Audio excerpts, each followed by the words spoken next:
Today let's go through the Gorilla BIZSESSIONS function. BIZSESSIONS is based on the business reports in Seller Central. These are the data points that BIZSESSIONS offers, starting from mobile app page views, browser page views, total views, mobile app sessions, browser sessions, and so on. You can exclude these B2B ones as well. So let me explain it once I start writing the formula. Let's remove this first.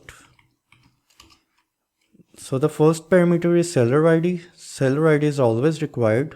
This is where my seller ID is. Then it's the period. Period is also required. I'm going to use this year, so 2023.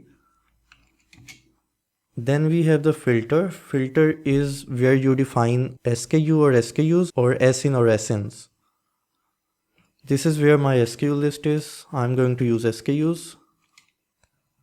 Then we have the marketplace parameter. I am going to select A1.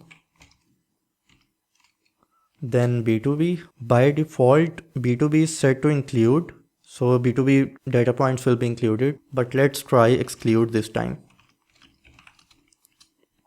Data point is a parameter where you define either you want to see specific data points, or you can just leave it blank to see all these data points that I just showed you. You can also use all, but the default option is already all.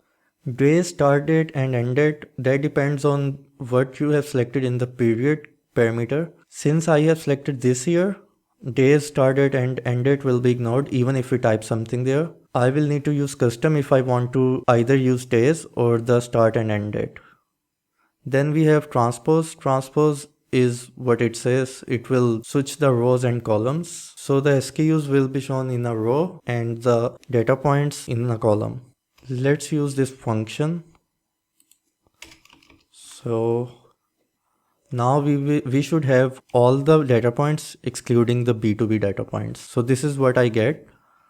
We have everything, all the data points excluding the B2B data points. In case you want to have those, you can either type include here or just leave it blank.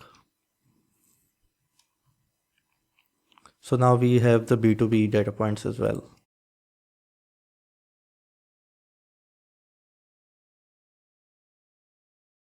For users in Europe, they will need to use semicolon instead of commas here, just like this.